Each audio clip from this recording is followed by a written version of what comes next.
All right, David, a dusting of snow falling across the state tonight, but the big headline is this cold, even dangerously cold later on in the week. Absolutely, and even tomorrow night, we're talking about some really cold air moving in.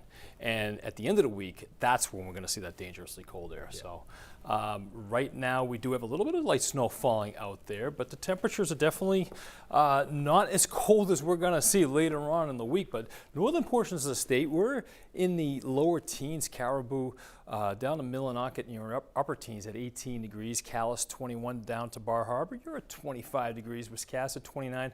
Portland 31, but as you get down towards southern York County, we're still in the lower 30s, watching that precipitation move in. And so that's why we're not expecting too much of the way of snow overnight tonight for you guys. Mid-coast, I think to Bar Harbor or up to down eastern areas of Maine tonight, that's where we'll see the snow. Winds are out of the north right now, and they're going to start to pick up overnight once that frontal boundary moves through and the snow moves through. So you notice tomorrow we'll start to see a little bit more in the way of wind, and temperatures will start to drop during the afternoon. And it's going to really feel cool tomorrow. Low pressure out in the Gulf of Maine right now. That's going to continue to move towards the northeast. It's a very weak area, low pressure. Behind it, we're seeing some snow shower activity. A couple of bands over Maine right now. We'll zoom in a little bit closer. Right now, over by Calais, you're starting to see some light snow moving through your area. I think the main focus right now is from Augusta as you head over towards Litchfield, Turner, Norway, towards the south, down over to Bridgeton along 302 as you're heading into the Sebago area. That's what we're watching too. Mid-coast, Wiscasset over to Booth Bay, seeing some light snow out there, even over by Brunswick. So something to watch out for as you're going through the course of the night. Portland, we're seeing a little bit of light snow activity out there, dusting on our porch outside, but other than that, really not affecting the roads right now. Hollis, Parsonsfield, you're seeing some light snow out there.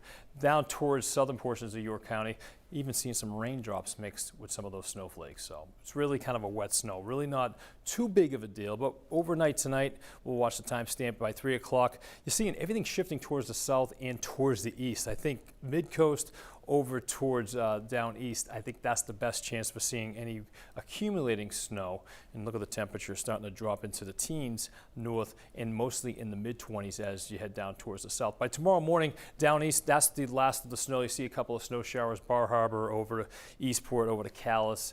That's going to be out of here after that. But look at the temperatures, mostly in the 20s. So it's not too bad tomorrow morning in terms of temperatures. But during the course of the day, we'll start to see winds increasing out of the northwest. It's going to be brisk out there. Temperatures mostly in the teens to the north, and watch those single digits sneaking in across the higher elevations and down towards the coast, upper 20s to lower 30s. By tomorrow evening, we'll watch the temperatures dropping back into the single digits, even below zero by 6 o'clock. Northern portions of the state, temperatures are really going to plummet tomorrow night. In the below zero, about 10 below by 11 tomorrow night in Caribou, even down by Portland, mid-coast, in the upper single digits to about 10 degrees. So tomorrow night's definitely going to be a cold night.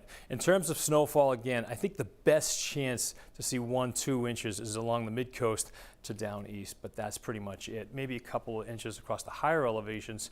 Everywhere else, probably about an inch or so. So it's really not too big of a deal, but just be careful out there as you're driving. Wednesday into Thursday, we're watching an Arctic blast moving in, this cold front. Behind that cold front, temperatures are really going to drop. So Friday's going to be a cold day. Even when that frontal system comes through Thursday night, watch out for some snow squalls. A lot of times these Arctic fronts come with a few snow squalls with it, so we could be seeing a couple of quick low visibility squalls moving through Thursday night. Friday, I think it's going to be really cold. Friday night into Saturday, that's when we're going to see the heart of the cold air moving in. Here are your seas, 3 to 5 feet, small craft advisory through Tuesday, 10 p.m.